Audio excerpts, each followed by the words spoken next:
மரியான் ஒரு ஃபிக்ஷன், இது வந்து ஒரு ரியல் ஸ்டோரி.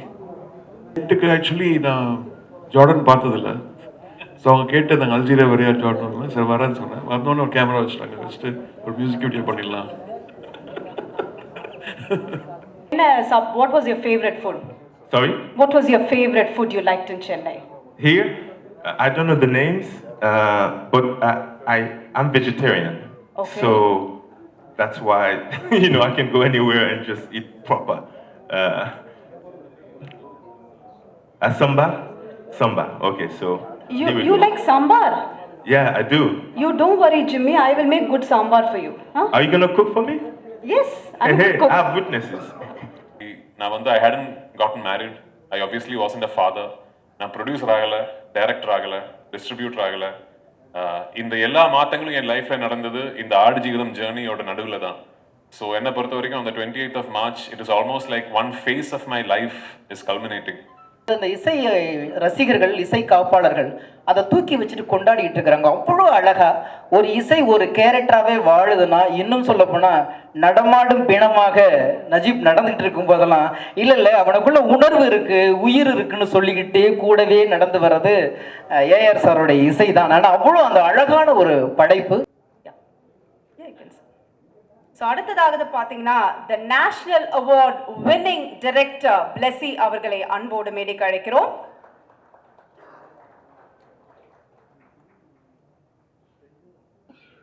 அண்ட் அடுத்ததா பார்த்தீங்கன்னா ஐ திங்க் நான் ஸ்டார்டிங்கே சொன்ன மாதிரி not just me, every once favourite, நம்மளோட ரியல் பொக்கிஷம் கூட சொல்லலாம், ஆர் ஓன் டியர் ஆஸ்கர் நாயகன் ஏஆர் ரஹ்மான் அவர்களை அன்போடு மேடைக்கு அழைக்கிறோம்.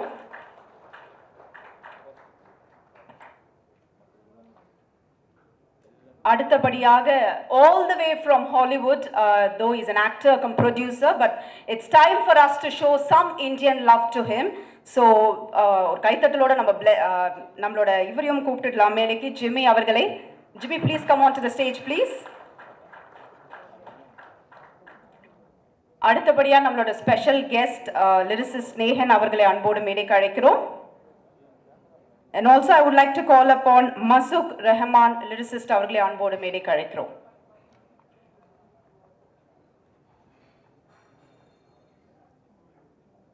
ஓகே, ஸோ முக்கியமான ஒரு நபரும் இங்கே இருக்காங்க. சாரி சார், லைட் அடிச்சிட்டு இருந்தது. எஸ், ஐ திங்க் நான் நேத்தி அவரை பற்றி நிறைய விஷயம் பேசியிருந்தேன். So it's time for us to call upon DOP Sunil அவர்கள் அன்போடு மேடைக்கு அழைக்கிறோம்.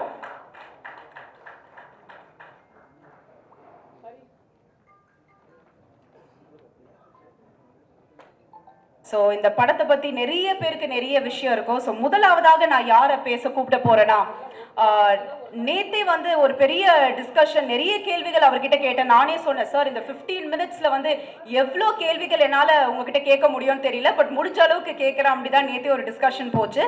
So it's time for us to call him, because இந்த படத்துக்காக not just a physical transformation, but இந்த படத்துக்காக அவ்வளோ ஒரு உழைப்பை போட்டிருக்காரு.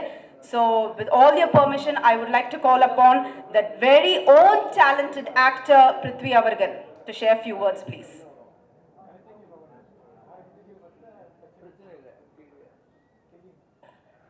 Vanakkam. Thank you for all of you, to all of you for being here. நான் வந்து கொஞ்சம் வழக்கமாக தமிழ் படங்கள் பண்ணிக்கிட்டு இருந்தால் கொஞ்சம் தமிழ் ஃப்ளூவெண்டாக வரும். பட் இப்போ லாஸ்ட்டாக பண்ண தமிழ் படமே காவிய தலைவன். ஸோ ஆமாம், இப்போ கொஞ்ச நாள் முன்னாடி தான் இது தமிழில் டப் பண்ணேன். ஸோ ஆமாம், ஒரு 2 days தமிழ் பேசினவங்கிற ஒரு கான்ஃபிடன்ஸ் இப்போ இருக்குது. நேற்று தான் actually he was asking me, sir 15 minutes இருக்குது, ஸோ 15 minutesல I try and ask you as much as I can. So நான் சொன்னேன், இப்போ வந்து இந்த படத்தை பொறுத்த வரைக்கும் 1 year 1 minute கால்குலேட் பண்ணால் கூட 15 minutes பத்தாது. ஏன்னா இது ஒரு 16-year long journey.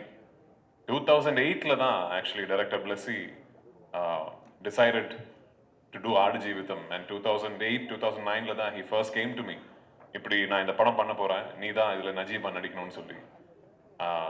அதுலேருந்து இன்னைக்கு வரைக்கும் if you see, it's a 16-year long journey. So இதில் வந்து ஒரு மிகப்பெரிய ஒரு விஷயம் என்னன்னா, back in 2008 when Blessy sir decided to do Aadujeevitham, அவர் வந்து இன்னைக்கு எப்படி என்ன நிலைமையில இருக்காரோ அதே பொசிஷன்ல இருந்த he was the most coveted filmmaker in Malayalam. எனக்கு தெரியும் he was the highest paid filmmaker in Malayalam in 2008-2009 and எல்லாருமே அவர் வந்து ஆல்ரெடி மம்முட்டி சார் வச்சு படம் பண்ணாரு, மோகன்லால் சார் வச்சு படம் பண்ணாரு. So all big stars wanted to do ஒரு பிளஸி படமாவது லைஃப்ல பண்ணோங்கிற ஒரு ஆசை எல்லாருக்குமே இருந்தது. ஸோ அப்படிப்பட்ட பொசிஷன்ல இருக்கிற ஒரு film maker for the next 16 years decides that இல்லை நான் இந்த ஒரு படம் தான் பண்ண போறேன். அப்படிப்பட்ட கன்விக்ஷன் வந்து it is very very rare to find. Forget about cinema, even in life it is very rare to find. இது இந்த படம் பொறுத்த வரைக்கும் இது ஒரு பெரிய ஜேர்னி. இது 2009ல வந்து we decided to do the film and it took us 10 years till 2018 to finally start rolling, start shooting. ஏன்னா இவ்வளோ பெரிய படம் இந்த பட்ஜெட்ல, இந்த ஸ்கேல்ல, இந்த கேன்வாஸ்ல வந்து 2008-9 டைம்ல it was impossible to imagine, especially from the Malayalam industry. அந்த 10 வருஷம் we Blessy sir actually set up the project, you know, almost brick by brick, and you know, finally we were able to start shooting in 2018. Adla vandu today I have to tell all of you, especially that now we are in Chennai, இந்த படத்துக்கு வந்து இல்ல இப்படி ஒரு மிகப்பெரிய ப்ராஜெக்ட்டுக்கு இவ்வளோ செலவு பண்ணி இந்த ஸ்கேல்ல பண்ணலாங்கிற ஒரு ஜஸ்டிஃபிகேஷன் வர்றதுக்கு மிகப்பெரிய காரணம் வந்து ரஹ்மான் சார் தான். Actually when we decided that we will, so I have to, ஒரு சின்ன story I have to, actually I don't know if Rahman sir also knows this, we have to, I don't know if I've said this, ஒரு சின்ன story I have to tell you, sir. So when Blessy sir and me, I remember it was in my vanity van in 2009 I think. So like the first discussion we had is who's doing the music. So only two names actually. We were, of course, when you dream you can dream, illa limitless a dream pannalam. So two names we discussed. One, the first name is A.R. Rahman sir, and second name is Hans Zimmer. So we actually mailed both Hans Zimmer sir and A.R. Rahman sir, and we got the reply first from Hans Zimmer's team, I think, because I think we mailed the wrong email address. So Hans Zimmer oda team la edo oru manager yaro oru reply panna Rama ipdi paakalam adu idu illa, but then we got the opportunity to get the access to Rahman sir. And the time la eppadi how to get to Rahman sir nu kuda theriyala. Although you know, we for us in Kerala we still think ama avaru vandu namma aalu na first padam Yodha Malayalathila panna. He's like when you if you see Rahman sir in Kerala, people relate to him like a Malayali only, but we didn't know how to get to him. But finally we got access to him, and the ஒரு faculty of a genius னு சொல்றது வந்து the expertise in his or her own craft மட்டும் கிடையாது. You should be able to spot something special, இல்ல? So அந்த அளவுல வந்து he is one of the greatest geniuses to have lived in our times. I think it is that first meetingலயே வந்து I think Rahman sir understood that we are trying to pull off something very special, and he said, yes, I am doing the film.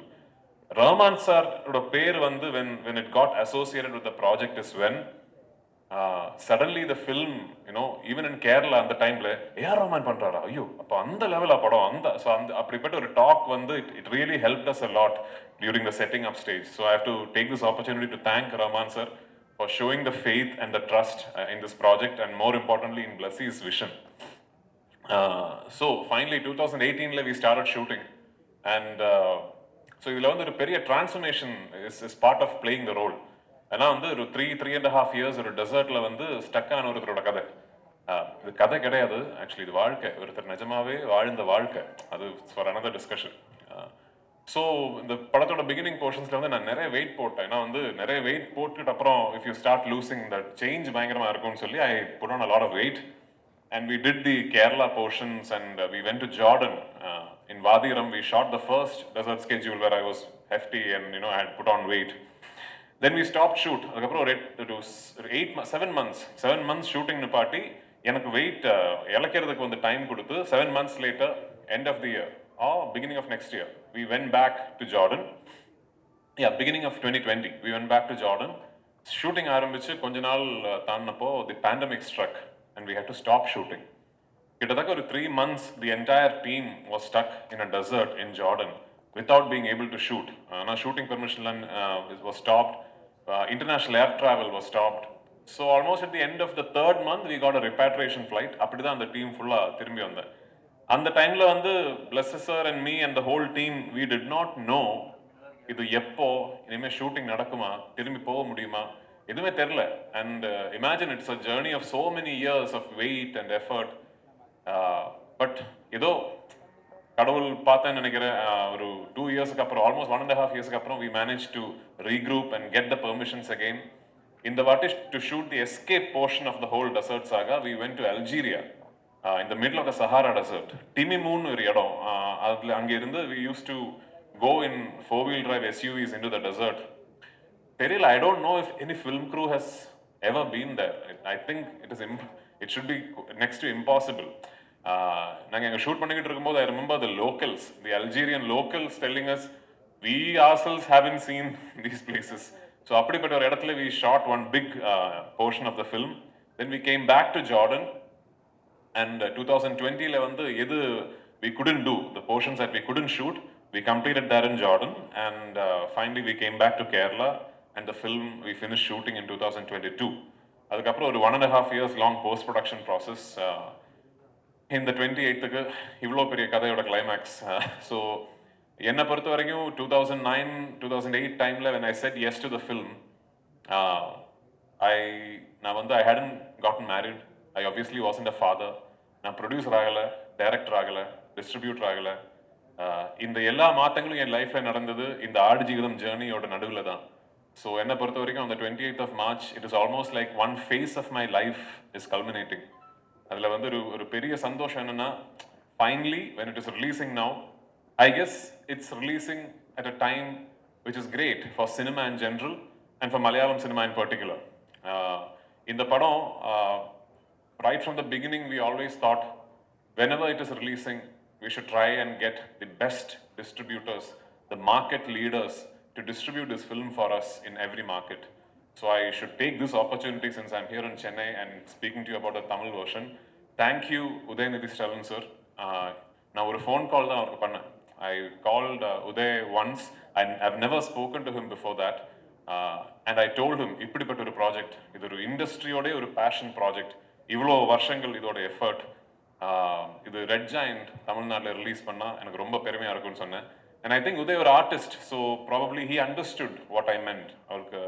Uday probably related to what it would mean to a group of artists to have thrown their conviction, time and effort behind something like this, and he gladly agreed. So thank you so much to Red Giant and Udayanidhi Stalin sir for backing our film and showing faith in us. Kandipa 28th of March world over the film will release. Please do watch the film. இது பார்த்துட்டு இருக்கும்போது ஒரு மிகப்பெரிய விஷயம் நீங்கள் மறந்துடக்கூடாது. இது வெறும் ஒரு கதை கிடையாது, ஒரு மனிதன் வாழ்ந்த வாழ்க்கை. அண்ட் நஜீப்ங்கிற மனிதன் இன்னைக்கு he's with us alive and well. He fought the circumstances, he found the strength to survive the circumstances and he came out of it to be able to tell his tale. So இந்த படம் வந்து is an ultimate tribute to the resilience of human strength, is a tribute to the life that Najib lived, and of course it is a passion project. Time for us to call our own dear Oscar Nayan Academy Award winner A.R. Rahman avargal to share few words please. Sir, few words தாண்டி கூட நீங்க பேசலாம் sir, please. எல்லாருக்கும் வணக்கம். இந்த படம் நான் ஒத்துக்கும் போது என்னோட ஓன் படம் பண்ணியிருந்தேன், அப்புறம் லேமாஸ்க்குன்ட்டு ஒரு படம் விஆரில் டைரக்ட் பண்ணியிருந்தேன். ஸோ அது நடுவில் இது வந்து இதோட மீட்டிங்ஸ், இதோட கம்போசிஷன் எல்லாம் பண்ணோம். சீக்கிரம் முடிஞ்சிடும்னு நினச்சேன், நான் 6 வருஷம் ஆயிடுச்சு. பார்க்கும்போது டெஃபினெட்லி பிருத்வி வேறு லெவல் ஆக்டர் ஆகிட்டு பிளஸி கூட ஒர்க் பண்ணுறது. It's really lucky to work with Blessy, Sunil, Jimmy and Snehan. ரொம்ப நல்லா பேசுனீங்க, லைட் அப் பண்ணிட்டீங்க. மாஷா, தேங்க்யூ. ஒருத்தர் கேட்டார், இதுனா மரியான் மாதிரி இருக்குமா அப்படின்னு கேட்டார். மரியான் ஒரு ஃபிக்ஷன், இது வந்து ஒரு ரியல் ஸ்டோரி.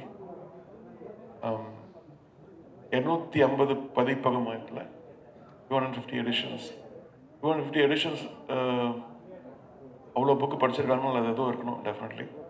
அது நீங்களே கண்டுபிடிச்சி சொல்லுங்கள். Thank you so much. நல்லா போடுங்க. நான் சொன்னேன் இல்லைங்களா, ஜஸ்ட் கொஞ்சம் தான் சார் பேசுவார். பட் சார் ஒரு விஷயம் நாங்கள் கேள்விப்பட்டோம் when I had a chat with Prithvi sir yesterday. Like நீங்கள் செட்டுக்கு போயிட்டு you had that I mean the entire team had a clear vision like what they wanted all about this movie அப்படின்னு.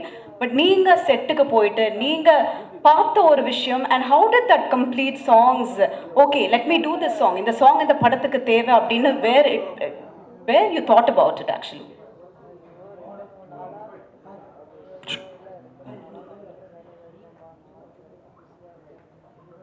செட்டுக்கு actually நான் Jordan பார்த்ததில்ல. So அவங்க கேட்டு நாங்கள் அல்ஜீரியா வரையா ஜார்டன் சரி வரேன்னு சொன்னேன். வந்தோன்னு ஒரு கேமரா வச்சுட்டாங்க, வச்சுட்டு ஒரு மியூசிக் வீடியோ பண்ணிடலாம். சரி அதான் ஒருத்தர் கேட்டார் எப்படி அந்த ஜாக்கெட்டு கிளாஸ்லாம் போட்டு போறீங்க வெயில், அப்போ வெயில் அவ்வளோ இல்லை. ஸோ தப்பிச்சேன் நான்.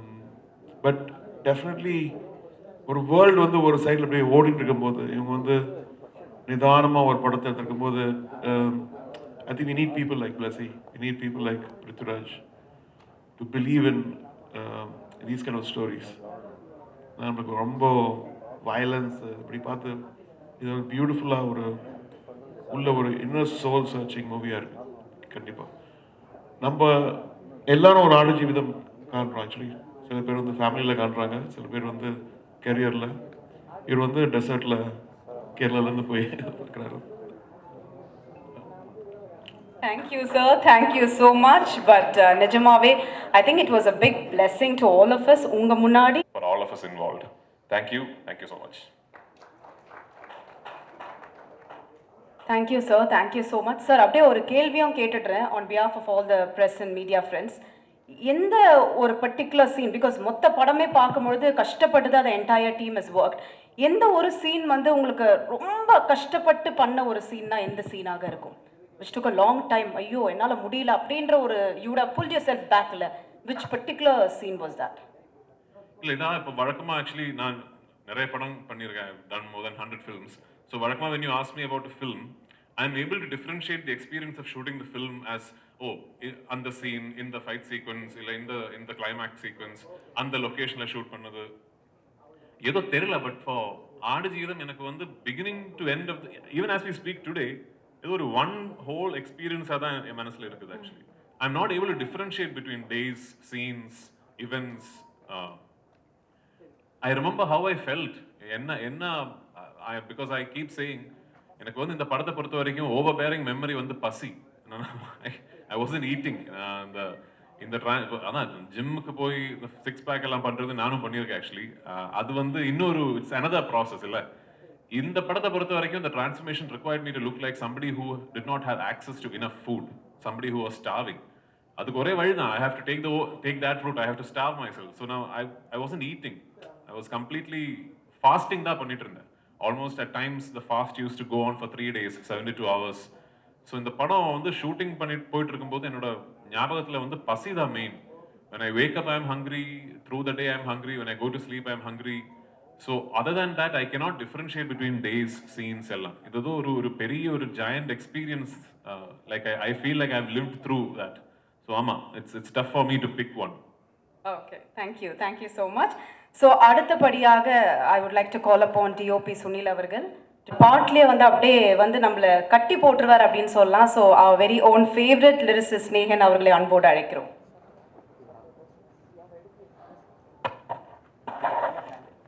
அனைவருக்கும் வணக்கம். ஒரு வரலாற்று சிறப்புமிக்க இந்த மேடையில் இருப்பதற்கும் முதலில் நான் வந்து ஏஆர் ரஹ்மான் சாருக்கு தான் நான் நன்றி சொல்லணும். ஏன்னா சமீப காலமாக தொடர்ந்து அவர் கூட நான் பயணப்பட்டுருக்கேன். எத்தனையோ படங்கள் பயணப்பட்டுக்கிட்டு இருந்தாலும் இந்த மேடைக்கு என்னை அழைத்து வந்து நிற்கிறதுக்கான ஒரு வாய்ப்பை வந்து கொடுத்ததுக்கு வந்து நான் ரொம்ப பெருமைப்படுறேன். காரணம், இந்த புத்தகத்தை பற்றி நிறைய பேர் படிச்சிருப்போம், வாசிப்பாளர்களுக்கு தெரியும். பென்னாயிமின்னு சொல்லிட்டு அவர் எழுதின அந்த ஆடு ஜீவிதம் புத்தகம் மிகச்சிறந்த நாவல், பல லட்சம் பிரதிகள் விற்ற ஒரு நாவல். இன்னும் சொல்லப்போனால் பிரித்தி சார் சொன்னது மாதிரி இது ஒரு படம் இல்லை, ஒரு வாழ்வியல், ஒரு மனித உணர்வுகளை மொழிபெயர்க்கக்கூடிய ஒரு களம். இதை வந்து அவ்வளோ உணர்வுகளால் பொதிந்த ஒரு புத்தகம். அதை வந்து படமாக பண்ணுறதுக்கு பிளஸி சார் வந்து எடுத்த அந்த முயற்சி வந்து உண்மையிலேயே இது ஒரு எழுத்தாளனுக்கு கிடைத்த வெற்றியாக நான் பார்க்குறேன். ஒரு எழுத்துக்கு, ஒரு இலக்கியத்துக்கு, ஒரு வாழ்வியலுக்கு, ஒரு உணர்வுக்கு கிடைத்த வெற்றியாக பார்க்குறேன். இந்த படைப்பில் நானும் ஒரு ஒரு புள்ளியாக எங்கேயோ இருக்கேன் அப்படின்னு நினைக்கும் பொழுது அதுக்கு ரொம்ப பெருமைப்பட வேண்டியிருக்கு. இசைப்பியலுக்கு நான் நன்றி சொல்ல வேண்டியிருக்கு. காரணம், அந்த படத்தை நம்ம நிறைய பரீட்சை எழுதிட்டு வெயிட் பண்ணிக்கிட்டே இருப்போம், எப்போ ரிசல்ட் வரும் அப்படின்னு சொல்லிட்டு. நிறைய படங்கள் எழுதி இருந்தாலும் இந்த படத்தோடைய ஒவ்வொரு அப்டேட்டையும் நான் இரவு 2 மணி 3 மணி வரைக்கும் பார்த்துட்டே இருப்பேன். ஒய்ஃப் கூட சொல்லுவாங்க, என்ன அப்படி இருக்கு அப்படிம்பாங்க. இல்லை, அந்த நாவல் அவ்வளோ அழகான நாவல் பாப்பா அப்படின்னு சொல்லி பேசிட்டு இருப்போம். இதில் வந்து பிருத்திவிராஜ் சார் ஒரு பெரிய ஒரு வாழ்வியல் உணர்வுகளை வெளிப்படுத்தியிருந்தாலும், அதை பிளஸி சார் மிக அழகாக படம் பிடித்திருந்தாலும், இந்த படைப்புல இசை வந்து ஒரு கேரக்டர் நகர்ந்துகிட்டே இருக்கும். அதாவது சுவடுகளுடைய சரிவுகளில் மணல்கள் அசைவதுக்கு கூட ஒரு குட்டி இசையமைப்பாளர் இசையமைச்சுக்கிட்டே இருந்திருப்பார். அப்படியே பார்த்தீங்கன்னா வலைதளங்களில் போகும்போது அந்த இசை ரசிகர்கள், இசை காப்பாளர்கள் அதை தூக்கி வச்சுட்டு கொண்டாடிட்டு இருக்கிறாங்க. அவ்வளோ அழகா ஒரு இசை ஒரு கேரக்டராகவே வாழுதுன்னா, இன்னும் சொல்ல போனால் நடமாடும் பிணமாக நஜீப் நடந்துகிட்டு இருக்கும் போதெல்லாம் இல்லை அவனுக்குள்ள உணர்வு இருக்கு, உயிர் இருக்குன்னு சொல்லிக்கிட்டே கூடவே நடந்து வர்றது ஏஆர் சாரோடைய இசை தான். ஆனால் அவ்வளோ அந்த அழகான ஒரு படைப்பு. இந்த படைப்பில் நான் இருக்கேன். இந்த வரலாற்று சிறப்புமிக்க இந்த ஒரு படைப்பு வந்து மிகப்பெரிய லெவலில் போகணுன்னு வேர்ல்டு முழுக்க எதிர்பார்க்குறாங்க. பொதுவாக வந்து தமிழ் சினிமா, மலையாள சினிமா, கன்னட சினிமான்னு சொல்லி நம்ம ஒரு காலம் கொண்டாடிட்டு இருந்த காலம் போய் இன்றைக்கு எல்லாரும் கைகோத்து இந்தியன் சினிமான்னு சொல்லி நம்ம கொண்டாடிக்கிட்டு இருக்கிறோம். அந்த இந்தியன் சினிமாவை இன்னைக்கு ஒரு கனெக்டிவிட்டி வேணும் இல்லையா, ஒரு செயின் வேணும் இல்லையா. என்ன கொடுத்தாலும் அதில் ஒரே ஒரு சின்ன ஒரு செயின் தேவைப்படுது. அந்த செயினாக இன்னைக்கு வேர்ல்டு முழுக்க இழுத்துட்டு போகிறதுக்கு இசையமைப்பாளருடைய இசை தான் ஒரு மிகப்பெரிய அந்த செயினாக இருக்குங்கிற நம்பிக்கை இருக்குது. இது நான் வந்து இந்த புத்தகத்தை படித்ததுனால, இதில் உணர்ந்ததுனால நான் இவ்வளோ விஷயங்களை உங்கள்கிட்ட பகிர்ந்துக்கிறேன். ஆனால் உண்மையிலே படைப்பிடிப்பு அதை விட பல மடங்கு அதை வந்து கண்ணு முன்னாடி நிறுத்தியிருக்கிறாங்க, நீங்கள் பாருங்கள். ஆனால் இந்த மாதிரி படைப்புகள் தான் கொண்டு போய் சேர்க்கும்போது நம்ம இந்திய சினிமாவுடைய தரம், நம்மளுடைய மாநிலத்துடைய உணர்வுகளை மொழிபெயர்த்திருக்கிறது. எனவே இந்த படைப்பில் எனக்கும் ஒரு பாடல் கொடுத்து என்னையும் இங்கே ஒரு படைப்பாளனாக அங்கீகரித்ததற்கு அத்தனை குழுக்களுக்கும், குறிப்பாக ஏஆர் சார் எல்லாத்துக்குமே நன்றி கூறி விடைபெறுகிறேன். நன்றி, வணக்கம். Thank you sir, thank you so much. So அடுத்த அங்கே வந்து த பார்ன் ஐடென்டிட்டி இந்த மாதிரி பல படங்கள் அவர் hit கொடுத்துருந்தாலும், I think when he got a call from Blessy, he said, fine, let me do this project. I think அதுக்கே ஒரு பல பாராட்டுகள் இவருக்கு கொடுக்கலாம். So it's time for us to call upon our own dear Jimmy to share a few words, please.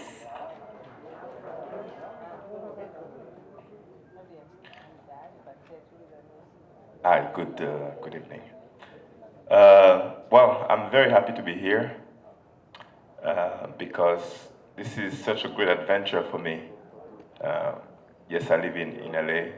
I've done movies in Hollywood, in Europe, in Nollywood, in South America, but I'm so happy to be introduced to the Indian audience by a great movie, A Goat's Life. It was one of those adventures where you don't think that you'll ever experience, because shooting in the deserts of Algeria and Wadi Ram is almost like a dream. As hard as it was, but it was also an experience of a lifetime. And I believe that this is probably one of the greatest adventure movie that any of you guys will see. It's a human story. It's very inspirational. And I'm so privileged to have worked with probably some of the best that India has to offer, from the lead actor, Raj, to the extremely commending director, Blessy, who has the soul of an angel. I believe he might be a saint in a different life. And of course, your own super composer, Rahman, without forgetting our DP, who's provided us of images that will blow your mind, Sunil.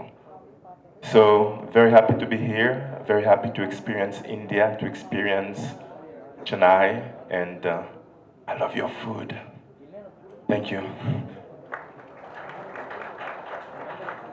Thank you so much, Jimmy. On behalf of all my press friends, I would like to ask you one question. Is that okay? Can I ask you a question? Yeah, thank you.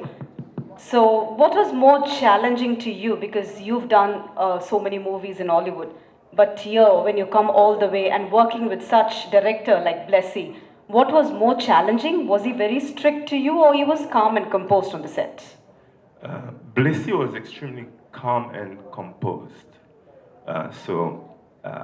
Because of the difficulties that we've had on set, he was always able to find ways to get things through, to get the message across and to inspire you to continue. So that wasn't challenging at all for me. What was challenging was probably the location, because it's very difficult to shoot in the desert. There was one particular scene where my character had to carry Raj's character, Najib, and there was a sandstorm. So when you have a sandstorm, you have that sand hitting you very hard, and I have to carry him, I have to take him away from danger. And one take is okay, but when you start doing 5, 6, 10 takes, because Blessy, if he doesn't have what he wants, will continue until he gets what he wants. He's particular about it. Very, very particular. Okay. Very, if he's got something in his mind, if he's got a vision, he's got to get it precisely.